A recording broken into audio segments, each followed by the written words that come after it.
Hey friends, it's Eden back with another video in part 2 of our Locs Masterclass or our Locs Master series. And in this video, we're going to be speaking about the importance of the routine and having a supportive lifestyle in order to grow your locks long and strong. Okay?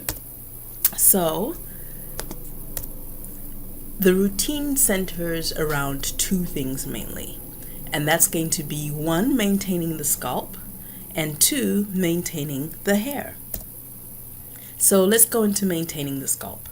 Obviously, we want to be delivering nutrients to that scalp.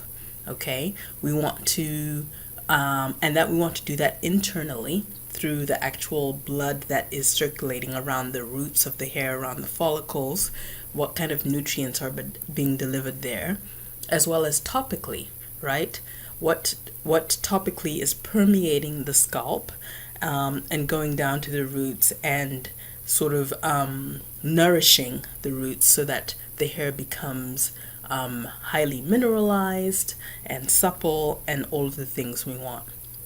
We also want to remove buildup of old product as well as buildup of dead skin.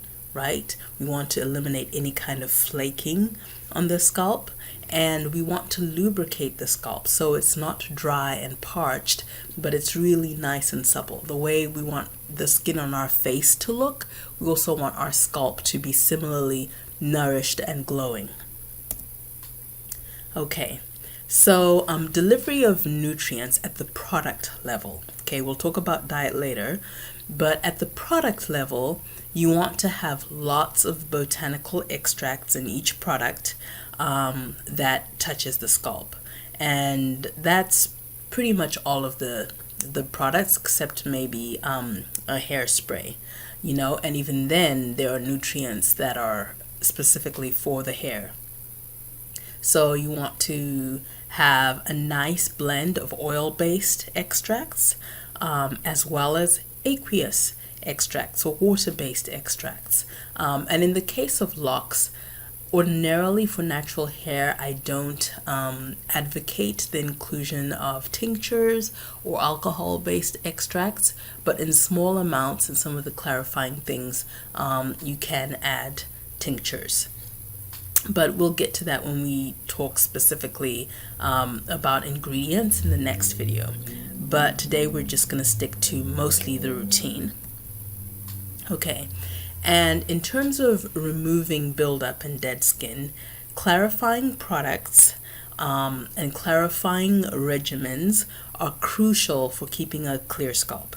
Okay, even more so than with free hair, and doubly so with problem scalp clients and customers. Like myself, for example, I do have a tendency towards dandruff, so clarifying my scalp becomes really important no matter what kind of hairstyle I have. So if someone has locks, they especially need to be thinking about clarifying the scalp consistently.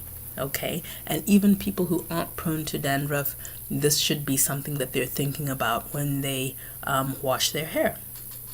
So certain botanicals are also great for both removing and preventing buildup. So lubrication.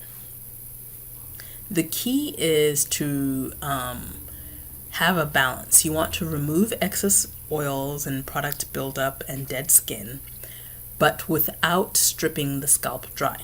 Okay, so you want to keep the scalp clean, but you also want to make sure that you don't excessively clean it, or that you are replacing some of the oil and moisture that you remove during the clarifying process. So that will keep it supple and well lubricated.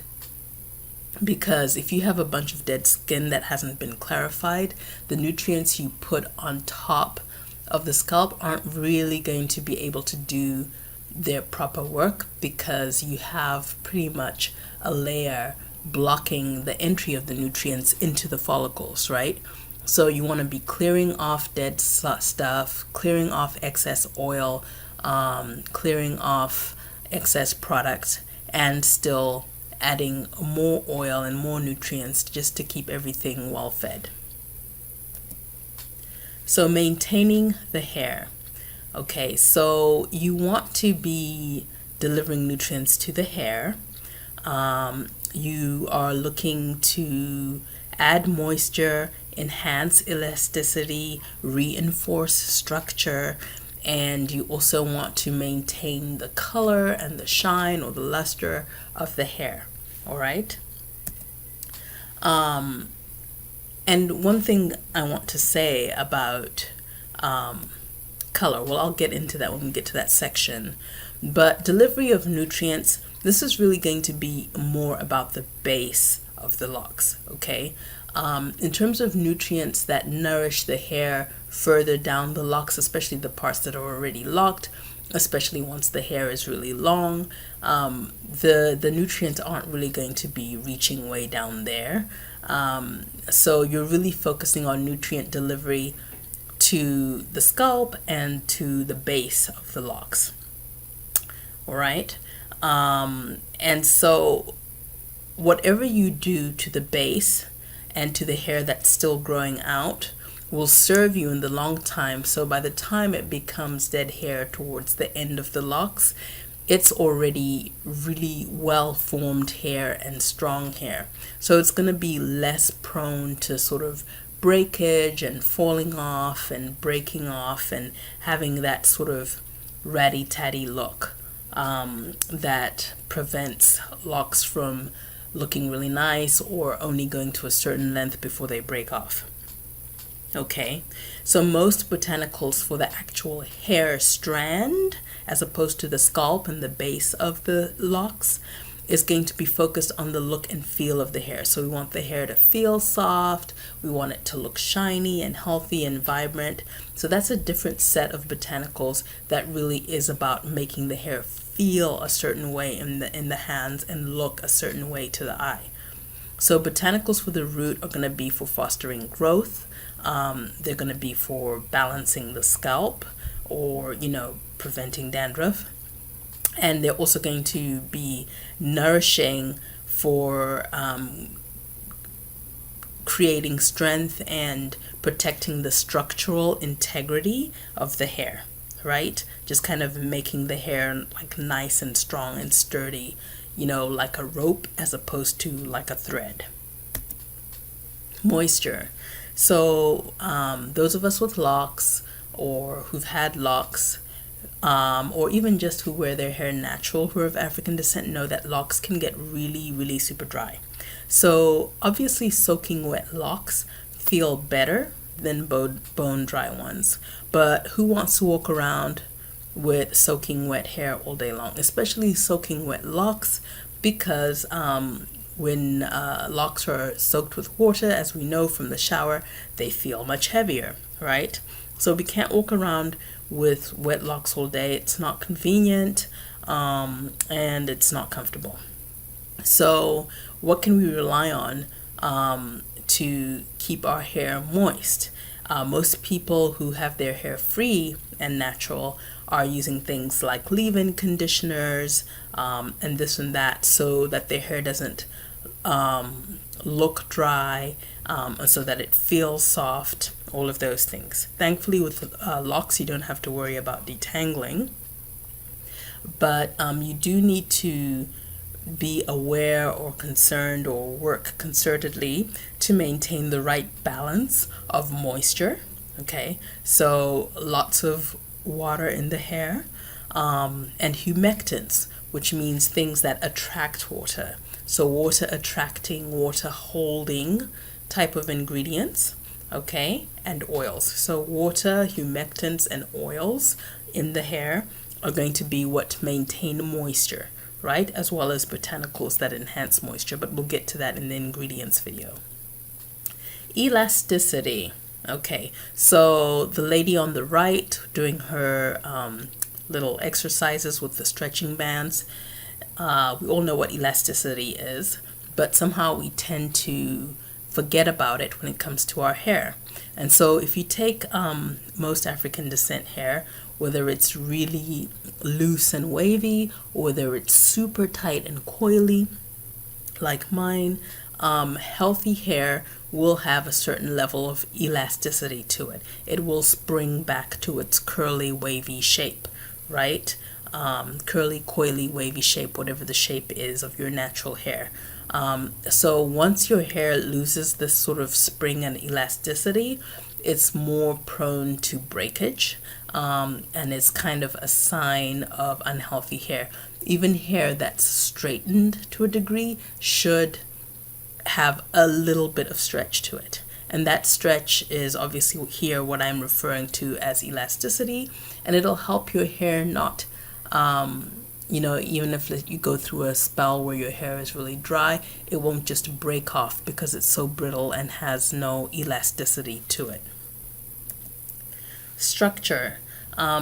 Structural integrity of the hair comes from mineralization, pretty much. I mean, there is a certain amount that is genetic, but there is so much you can do. I naturally have very fine hair, even though it's very coily, and I have a lot of coily hair, so it looks like my hair isn't fine, but if I were to straighten it, you would just see how fine it is, right? But I was able to thicken it quite a bit just from mineralizing it topically and through my diet, right? So you have the structural integrity that comes from the makeup of your hair, and hair is grown from the inside out, so that's going to come from your diet, and from whatever nutrients are able to penetrate the scalp. Then you have a structural integrity that comes from grooming. So I want you to imagine you have a ball of wool, okay? Just woolen thread that, your grandma uses to knit or whatever. So you take that ball of thread and you cut it up into 60 or 120 pieces of thread, that are maybe, 15 centimeters or 20 centimeters or 10 inches, depending on where you are in the world long, right? So if you pick all those threads up and you kind of line them up so that they're starting and stopping at the same place, and you pick one end of that up in your hand and you hold it up and you just let it you just shake it, as if you were shaking a bundle of hair extensions or something, and they're just kind of loose and wavy. And then you maybe really loosely braid them together. You can see that that's not something that's very well formed. It can easily be broken. The structural integrity of that can easily be compromised, either by tearing with your hands or with a pair of scissors, or if it hits a snag, right? But if you take that same bundle of threads and you were to braid it together really, really tight, or even create several braids and then braid those braids together, just make it really as tight as possible, you would actually notice that you have more of a rope now instead of just kind of like a loose bunch of threads. So when you twist your hair, you encourage it to interlock. You encourage the strands to interlock within each other as opposed to sort of just growing together loosely, right? So you create something that's more like a rope-like structure as opposed to some loosey-goosey thing that's super frizzy and will break really easily because you haven't really encouraged cohesion between the threads. So there's a structural integrity that comes from just having healthy hair, from mineralization like I spoke of before, right? And another kind of integrity that comes from how you groom the hair and how you encourage your locks to form. So those are things that you want to be aware of in the routine. So color and luster, locked hair will naturally fade with time, but you can retain the original color longer with the right practices that remove buildup, right? Because buildup and the sun, that causes the color to fade and for little specks of white to start appearing in. You want to highlight your natural color. So for most people of color, that's going to be anywhere from a dark brown to black. And then of course, we have a range of natural hair colors in the diaspora. So some people might have naturally blonde or ginger or copper toned hair, and other people might have naturally reddish hair. So those are all tones. Once you start dyeing your hair, which is a lot of people with locks end up doing, not most, but quite a few, either just to add interest or sometimes to cover that buildup and that faded color over time. Some people, dye their hair to cover their grays. It becomes harder over time to maintain the luster and the shine, and so you'll continually need to dye your hair and so forth. But there are several things you can do to highlight your natural color or your chosen synthetic color, and things you can do to slow down graying. I'm not saying that you should cover grays. That's obviously a personal choice. I personally choose not to cover my grays because I feel like I've earned them. I've been on the planet for more than a couple of decades, and hey, I'm celebrating being alive, and any bit nuggets that the universe and life have and experience have bestowed on me. So I celebrate my grays, but there are a lot of people who choose to cover their grays, and that's fine too. There are things you can do to slow down the graying process. So that's kind of included in your routine and in the kind of botanicals you choose. So what are the elements of a nurturing dreadlocks routine? And you'll notice that I'm spelling locks and dreadlocks and, dreads, saying different terms because all over the world people like to use different terms. I personally love the original term coined by Rastafarians, which is dreadlocks. But, locks are an ancient thing that Africans in various parts of the continent, almost in every region, southern, eastern, western, central, different tribes, some of the Nilotic tribes have done it as well.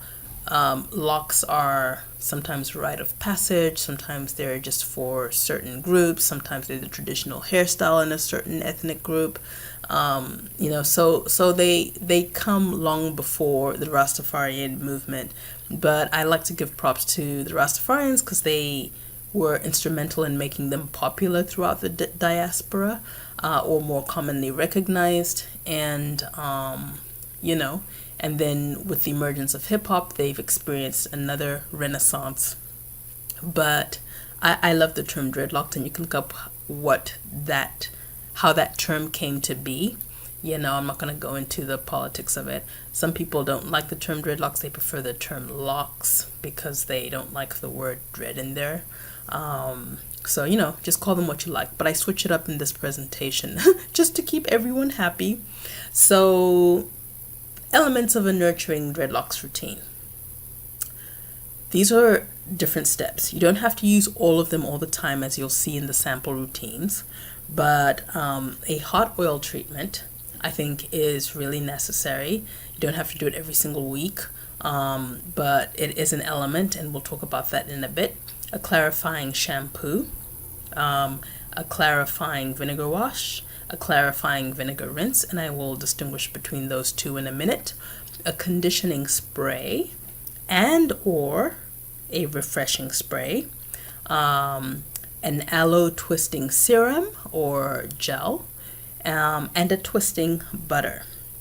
Those are different elements of the routine that you want to focus on. So the hot oil treatment. Okay, so you're going to do this hopefully at least once or twice a month. I don't think it's necessary to do it more than that, but if you're a person who's washing their hair every week or several times a week, then you probably could get away with doing it every week, and that would be super amazing and healthy, but most people don't have time for that. So for the hot oil treatment, I suggest for dreads only light oils, right?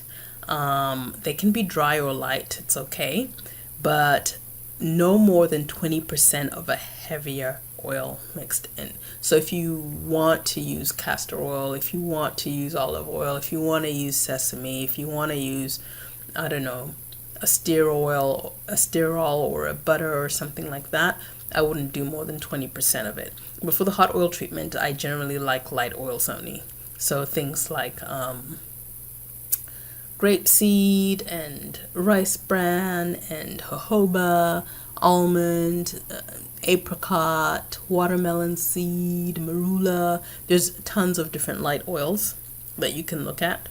And usually when you go to the different carrier oil in bulk sites, they will let you know in the description whether an oil is light or heavy, and it also pays to look at reviews of things, right? I prefer that a portion of it be herb infused, or at the very least, essential oil enhanced, right? Herb infused or essential oil enhanced. If you can do both, that's excellent, but that's really going to help you with nutrients, because the hot oil treatment is probably the longest in the washing process that you're going to have that herbal contact with the skin.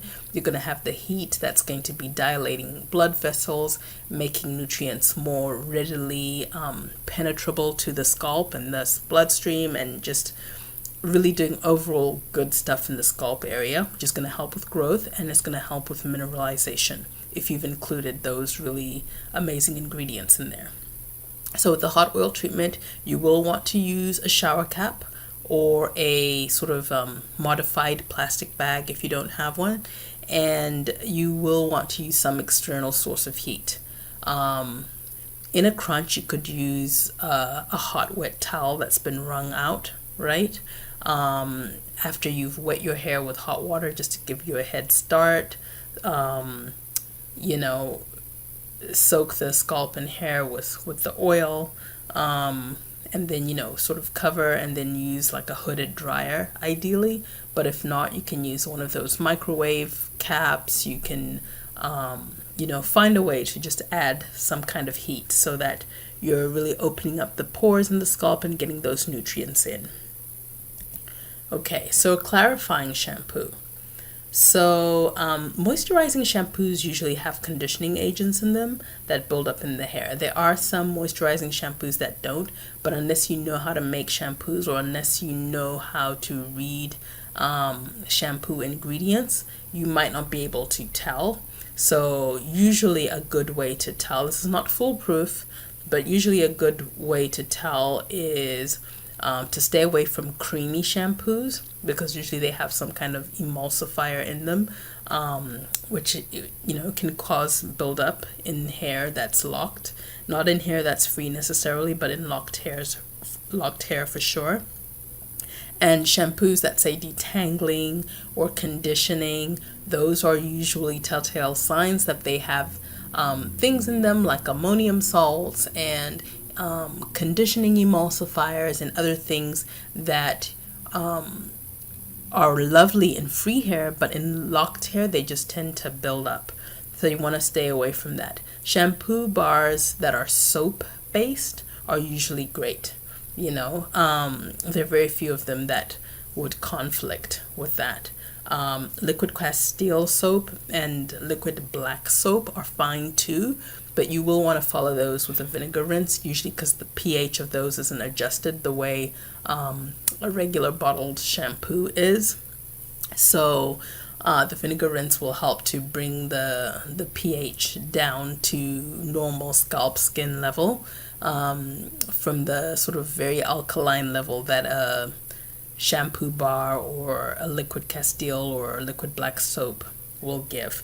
And it'll also help with shine, because there's just it'll clean really well and won't strip, but sometimes there can be a dullness that soap-based shampoos lend to the hair, and the vinegar rinse will just kind of help to restore shine and kind of lift that dullness away.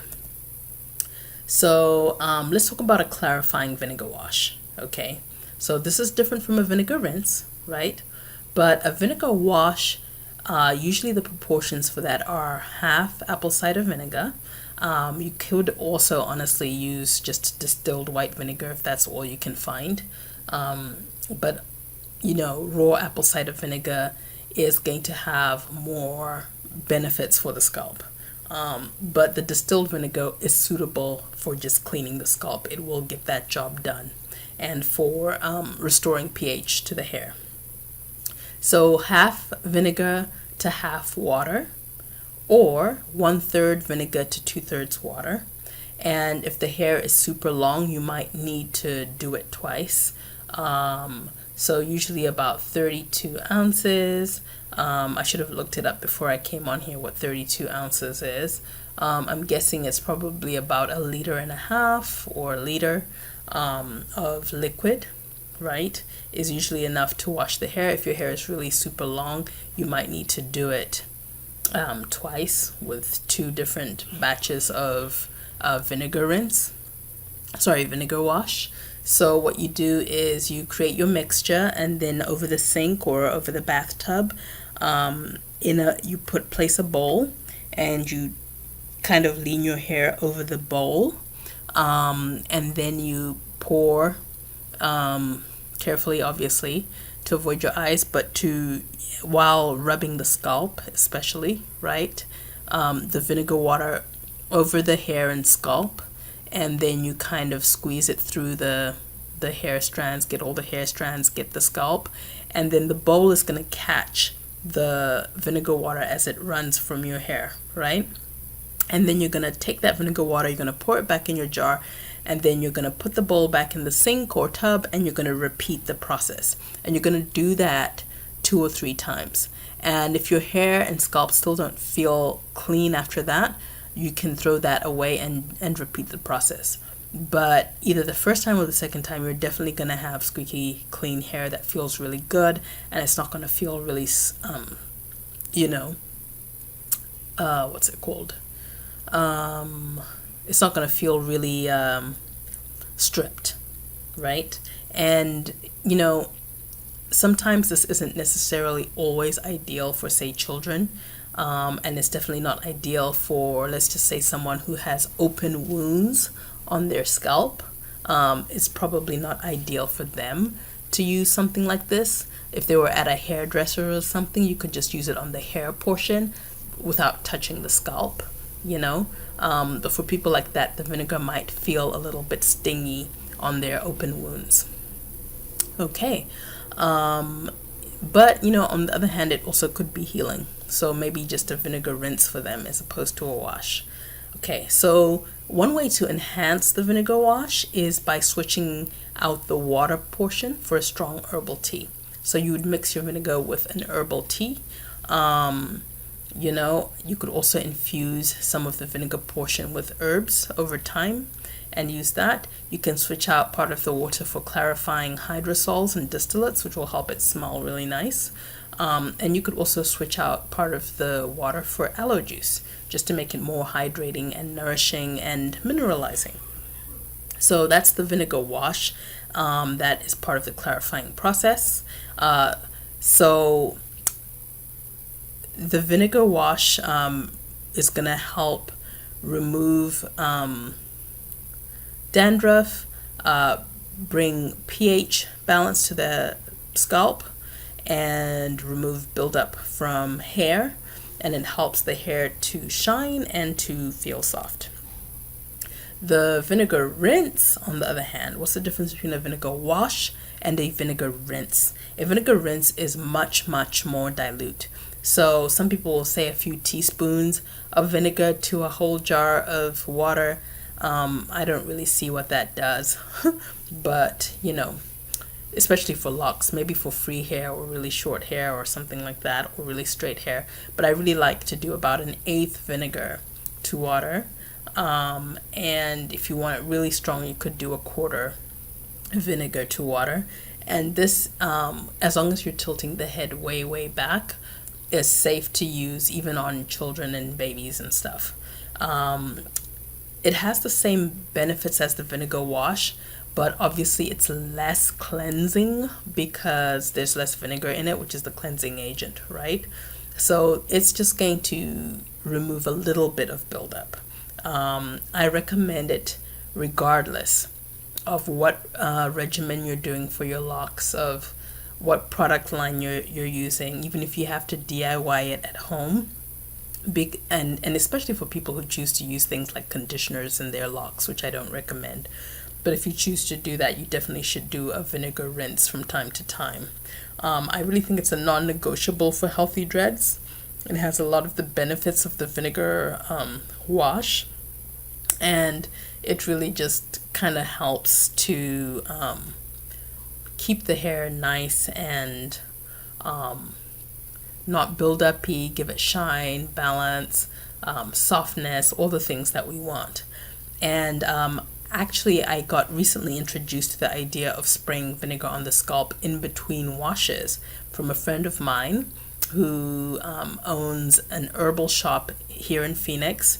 Her website is Aligned with Plants. Her name is Lanita Nash, and she has a wonderful herb-infused vinegar spray that you can spray on your locks for cleansing your locks in between, just really for cleansing your scalp, right? But you could also probably spray it on your locks if you wanted to remove a little bit of buildup between washes. So the vinegar smell does go away once the hair is completely dry. If you're walking around with wet hair, you are going to leave a bit of vinegar waft behind you. And usually because my vinegary hair is enhanced with herbs and essential oils and hydrosols and this and that, it's kind of a mixed herbal, smell, but it is pretty strong. But generally, you can stay at home until your hair is dry and it'll be fine. Conditioning spray. So you don't want to use a conditioner ever. But if you feel like you must use a conditioner, I would use a conditioner spray, definitely not a cream. And there are ways in which you can use ammonium salts, which generally are one of the main ingredients in a conditioner that give it that conditioned look and feel. So you can use some ammonium salts that are less build-uppy, and some of those are quaternium. I think it's quaternium 37. There are different kinds of quaternium. Cetrimonium chloride, bihentramonium chloride. It's probably one of the more natural ones. Those in small amounts won't build up in the hair, unlike other, quats that will be a little bit more build-uppy. Thankfully, with Locs, we're not worried about detangling, so you don't even need as much as you would need in a regular conditioner. You just need enough to soften the hair, and that's going to be anywhere from 1 to 3%, but probably closer to 1% is going to be fine. And then in the product video, we'll talk about other softening additives you can add, foam formers, which literally, like the phrase implies, helps you create a film over the hair shaft, and that's going to trap moisture and give smoothness and that nice groomed look to your hair. And humectants, like we mentioned, that attract water and hold water in the hair. So the next thing that you're looking at is a refreshing spray, right? So with a refreshing spray, there definitely would be no conditioning agents at all in there. And then you're really looking at a hydrating mister that is either free of oil or has a really low light oil content, right? Once you get into refreshing sprays, I'm sorry you hear coughing and whatnot in the background, but everyone in my family is sick right now. So, that's just what's happening. But with the misters, if you include an oil, then you have to worry about emulsifying the oil. I don't think you really need to. Just indicate that it's a natural product and that the oil and water layers will separate, so you want to shake before use. I would use an emulsifier instead of using something like polysorbate. I would use something like 1,3-propane diol because it's also a humectant and it doesn't build up in hair, and it really helps to penetrate the hair and deliver other nutrients to it and so forth. But it's going to separate a little bit. It's just the nature of the game. The less it separates, the more likely it is to have things that build up in the hair. So this refreshing spray is going to get the hair feeling soft and juicy between washes if you're a little dry. So you can just kind of spritz with that and seal with oil, or just spritz with that. A twisting butter, as its name implies, is going to be shea butter based, and I'll talk about in the ingredients why I prefer shea for twisting butters. It's going to have a high hold, but it's not going to be as hard and build up as, say, something like cocoa butter, right? And a twisting butter really is for use only on the roots whenever you decide to retwist the hair, okay? Similarly, an aloe gel is also going to be for use only on the roots, and that's going to be whenever you decide to retwist the hair. So you can either use a straight aloe gel from, the health food store, or you can use an aloe-based botanical gel, or a water-based botanical gel. But you want to use sort of natural thickeners, and kind of less of the synthetic polymers, because those too can build up in the hair, okay? So no polymers that are synthetic, or a very low amount of them in there, okay? So a finishing oil, right? So a finishing oil, it could honestly even be your treatment oil, because your treatment oil is going to be really low in thick oils, or have no thick oils at all and just be completely a light oil. So you could double up and use that as a finishing oil, or you could create two separate oils, one that's just for the hot oil treatment and one that's just a finishing oil for the hair. And that way you can separate the kind of botanicals you use to make the finishing oil really more about softening the hair in terms of those botanicals, and then the treatment oil more about growing, mineralizing the hair, and balancing the scalp, okay? So the finishing oil you're going to use for touch-ups in between washes, and you're going to use for the strands of hair on the butter washing days, on the butter twisting days, because you don't want to use the butter throughout all of the strands of the hair, because eventually that could cause buildup. But if you just use it at the base for twisting, that's enough to not create buildup, because you're just kind of really using it once, because by the time you need to use the butter again, chances are the hair that you used it on last time is already locked up and grown, because hair does grow pretty fast if you're a healthy individual and you're treating your hair well when it's locked. So how do you put all these different elements together to form a routine? There are several different ways. However, key elements are clarify, moisturize and seal, groom, meaning you're going to twist or lock knit the hair if you're at a loctician's. You're going to do a heat treatment with oil, and that can also be step 1. It doesn't have to be step 4. And you're going to refresh, right? So here's a couple of sample routines. Here's the first sample routine. So for sample routine 1, you would rinse the hair with water. I like to use warm water or hot water, just to kind of get a head start on that heat process.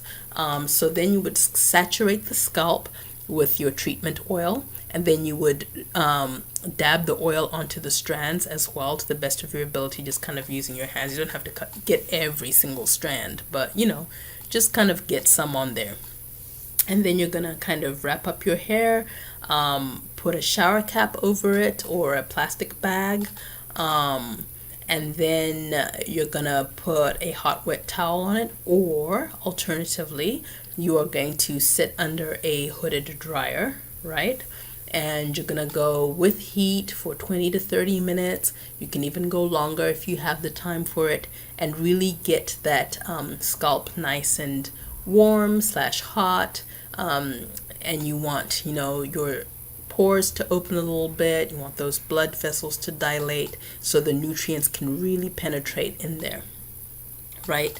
And then after you're done with that, you're going to clarify the hair with either vinegar wash or a clarifying shampoo, using either a proper shampoo or using a shampoo bar.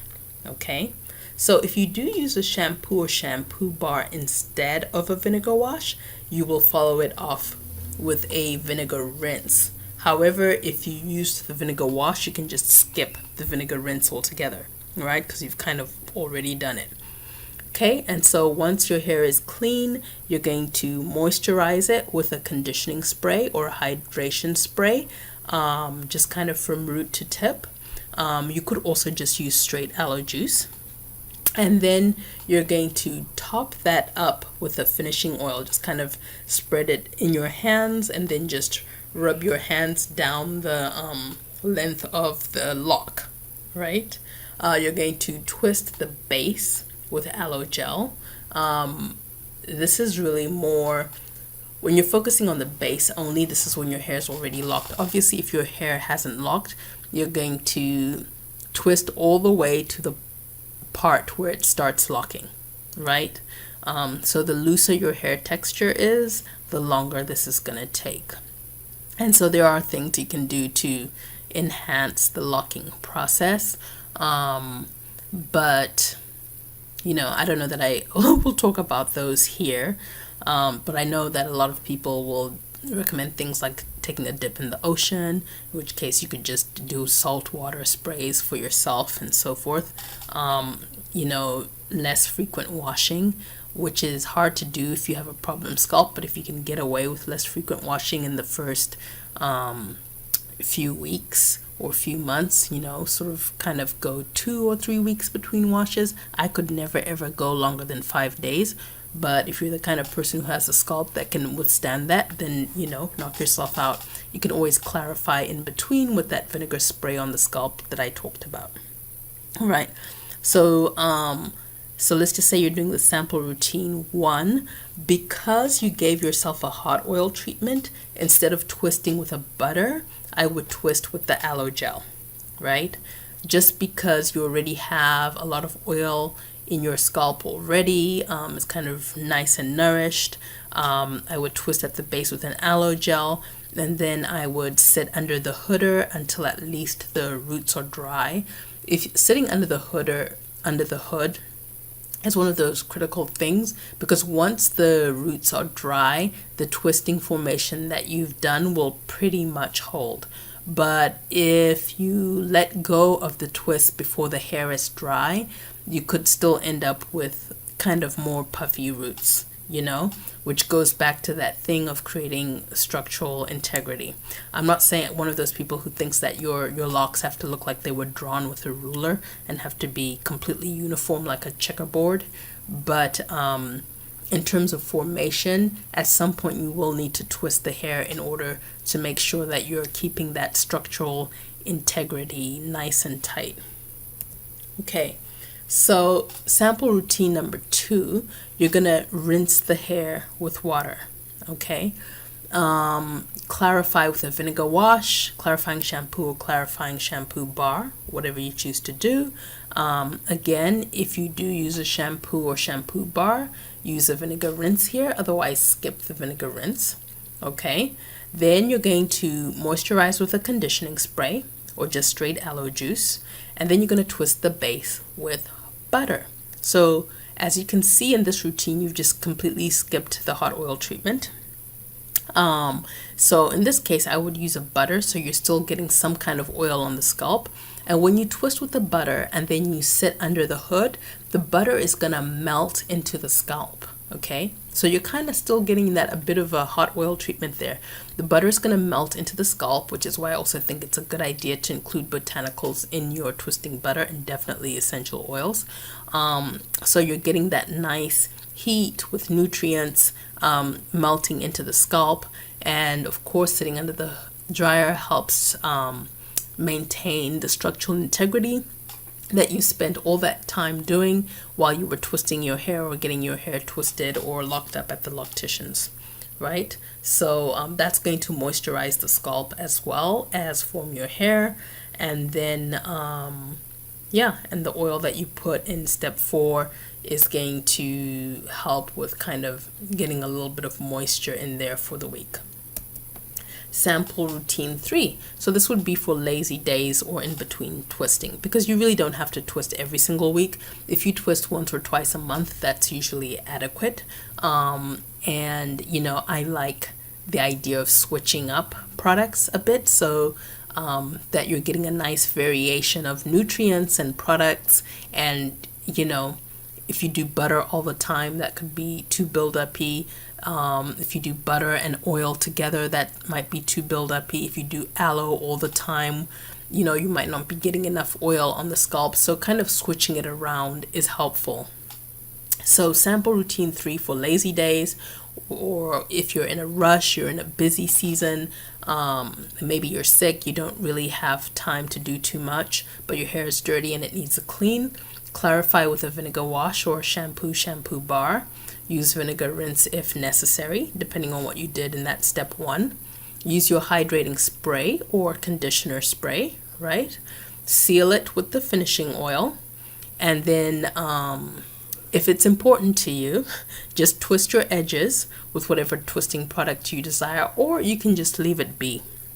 You know, you might not even need to twist your hair, or it's okay to have like a puffy roots sometimes, or maybe you just want to wear a headscarf in the front, or you know, kind of thing, or have your hair up the whole time. That's fine, but at least your hair is nourished and clean.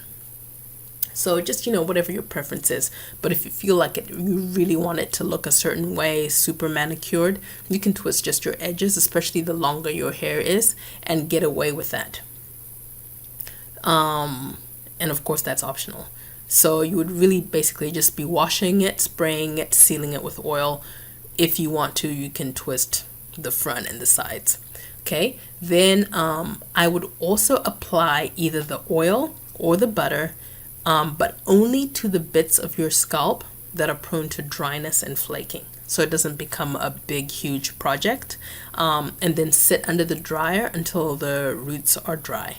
Right, so that's going to help that oil or butter penetrate those dry areas, and plus it'll help, you know, just dry your hair faster, which becomes more and more important to you the longer your hair gets, because you literally, even in the dry desert Arizona heat, when my hair was long, it could literally take a day or longer than a day for my hair to dry if I didn't sit under a hooded dryer. So give your customers some options, okay? They'll gravitate towards the routine that works best for them, and chances are they'll switch between these products. And as you can see, it gives you a lot to talk about, because each of those steps can be broken down into 5 or 6 different posts, just talking about different aspects of why you do it, what's in it, and blah de blah. So it really helps to serve your customer. All of these products are easy to make. A clarifying shampoo is the easiest product to make. That's not like a spray, right? Sprays are easy, oil blends are easy, even if you're using infusions or making infusions. So there's no excuses for you not to offer all of them eventually, but to offer several of them initially, you definitely can do. I would start with a lineup from one of the sample routines, whichever sample routine you like the best, and then expand by 1 or 2 products at a time. Okay, just have a routine that they can follow, that they can learn and memorize, and then just expand bit by bit with other products. So lifestyle. Let's talk about a little bit of the lifestyle aspects. Exercise does help to dilate blood vessels and deliver nutrients to the scalp. Ordinarily, I'm not saying that you have to tell people to exercise. Obviously, you don't have to tell anyone to do anything that they don't want to do. But it is the truth that, the more you exercise, the better your skin and hair looks, because you're just delivering nutrients to the skin and to the hair, to the follicles. So that's going to dilate the blood vessels, which then allows more nutrients to be delivered to the scalp. And where do nutrients come from? Obviously, they come from your diet. I know it sounds silly to say, and I'll talk about later. I'm not telling people what to eat, right? But I am saying that there are things that are more conducive to healthy hair than others. So a diet that's as high as possible in raw fruits and veggies, right?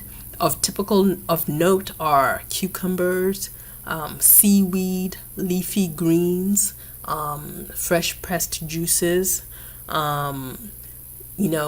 herbal teas like oat straw and nettles, usually herbal infusions. If you read a book by Susan Weed, it's SUSUN, like Sue, sun, like the sun. So SUSUN, Weed. She talks about herbal infusions a lot. That's where I learned them from. I started doing them with my first pregnancy, and it made an incredible difference. But oat straw and nettles are especially great for skin and hair, and will really help to build the hair up because they're so highly mineralizing. You want to eat a lot of good fats, especially things that contain, all the omegas. So you can obviously look up, see which foods are omega rich. So you're gonna get that from high quality nuts and seeds, so preferably raw, unaltered nuts and seeds. Hemp seeds are pretty easy because they don't require soaking like other raw nuts and seeds do. So you can add them easily to a smoothie. You can sprinkle them on a salad. You can make a milk out of them easily without even having to soak them. You can just blend them in the blender with water, right? You want to get EFAs and DHA, and you can get plant-based ones that are made from marine algae, or you can eat good sources of fish that, I don't really dabble in the fish world, so I'm not fully knowledgeable on the fish thing, but you can always look it up online and see what are good clean sources of fish, considering our oceans and waters are so polluted now. You kind of want to be careful where you're sourcing your fish from, right? You want good proteins as well. So again, the nuts and seeds, certain algae like spirulina, chlorella, blue-green algae, they're not going to supply all your protein needs, obviously, but including them daily in salads, in smoothies, or just drinking them with water, or sprinkling them on an avocado, because sometimes they work really well combined with fat. Those things, gram for gram, have a high percentage of protein, and it's very bioavailable. And in addition to that, they have a lot of minerals and vitamins and phytonutrients that are great for fighting all kinds of things and enhancing human health.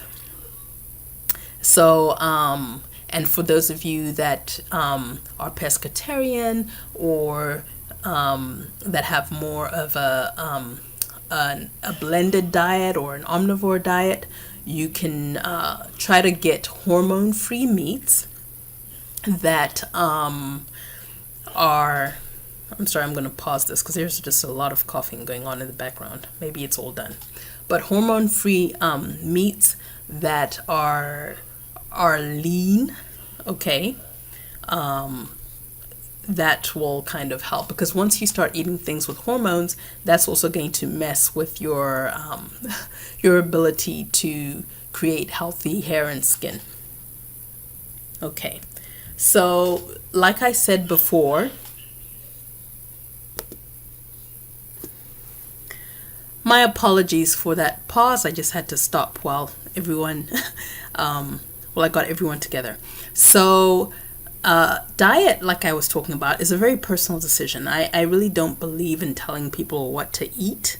However, there are truths, whether you want to look at it from a spiritual perspective, from a common sense perspective, from a scientific perspective, that are just true, right?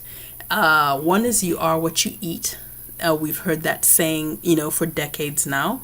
And there's truth to that. And the second is a quote from Michael Pollan. And in it, he says, eat food, mostly plants, and not too much. So if you follow those three things, you eat real food as much as possible, right? Whole foods. You eat mostly plants as much as possible, and you try not to overeat. That pretty much will serve you really well in terms of nutrition. So within that covers so many different kinds of diets. It doesn't then become a sort of dogmatic thing where you're telling people what to eat. Whether you're paleo, whether you're vegan, whether you're, I don't know what, there's every kind of diet that you can think of, whether you eat meat or fish or don't, or are only into food that you grow yourself, or only you're locavore and you only eat things that are local, whatever it is. If you follow eat food, mostly plants, not too much, it'll work for you. So let's talk about spiritual energy, okay? So not everyone who watches this is going to be a believer of some sort. There's going to be some agnostic people watching. There's going to be some atheist people watching, and I fully respect that. But for those of you who are into the spiritual energy of things, there are a lot of people who wear locks. I'm not saying all people who wear locks are spiritual. I'm not saying that at all. But there are a lot of people who wear locks who are drawn to spiritual life, and they're choosing to wear locks sometimes is an expression of that spiritual path or what they've chosen to do. So I really believe in energy and being cognizant of the kind of energy you're locking into your hair, right? So think about things like when you go to someone to lock your hair, if they're gossiping, if they are complaining, if they are talking constantly of the lack in their life instead of being grateful for what is there, no matter how bad things are, there's always something there, that you can be grateful for. So if you're meeting someone for the first time and you're launching into a litany of complaints, or you're treating someone else badly, even if they don't treat you badly, but you witness them treating other people badly, you hear them speaking bad about other people, even if it's true, all of that is energy. Or they're watching really negative things while they're locking your hair. All of those are things that are going into your hair. So just kind of be cognizant of what you are locking into your hair. Which is another one of the reasons why I used to prefer to do my hair myself, so, just kind of be on the lookout for that, and also be thinking about things that you can add to your line, whether when you've made your products, you have them sit on sacred geometry. Maybe some people like to use certain kind of prayed over botanicals or herbs when they use them, or have their infusions infusing over sacred geometry or around crystals, or even infusing crystals in the product, using high vibration essential oils. All of those things are things you can think about. Having mantras on your bottles of products. These are all things you can think about, or even adding a spiritual aspect to your Instagram account so that every fourth or fifth post has something that's spiritually uplifting or encouraging or mindful or something like that. So those are all things to think about. I'm not saying you have to do it, but it can definitely be a component of your brand and of your routine of stillness, of, let's face it, sometimes twisting your hair on your own can be a task and a half. So, just having people make it a sacred time for themselves, maybe where they play high vibe music, or they watch a sermon, or listen to some kind of something that's uplifting, a motivational talk, a TED talk or something, as opposed to sort of braiding the Real Housewives of wherever into their hair, right? Yeah. I probably shouldn't have named a specific show, but you know what I'm talking about. So yeah, so those are things that you want to be thinking about as you are creating your brand. So in the next video, we'll be covering ingredients in detail. We'll talk about how to make extracts that are appropriate for products that are tailor-made to Locs. And this info is useful even if you are going to manufacturing, because I know you think that you can just pawn off something to someone, but even so, you have to make sure that this company understands your vision, and you have to create the vision. You can't rely on someone who doesn't have locked hair or has no understanding of locks to create it for you, even if they're a chemist, unless they're a chemist with locked hair. And even so, maybe they may be a little bit more into science and less into botanicals. So just having an understanding of what you want gives you more control over the process and helps you enter the conversation at a higher level with a little bit more authority, right? So that's why I say, listen into the whole series. I know it's long, but it's really important, and you'll feel really empowered afterwards, because I'm holding nothing back. I'm only going to go into more and more detail as we move forward. Okay. So yeah, I'll see you in the next video number 3, where we'll be talking about ingredients, like what kind of ingredients you should be putting in there and how you should extract them, and how you can have that conversation with a chemist or a lab if that's the route that you're going. Okay, take care. Thanks for watching.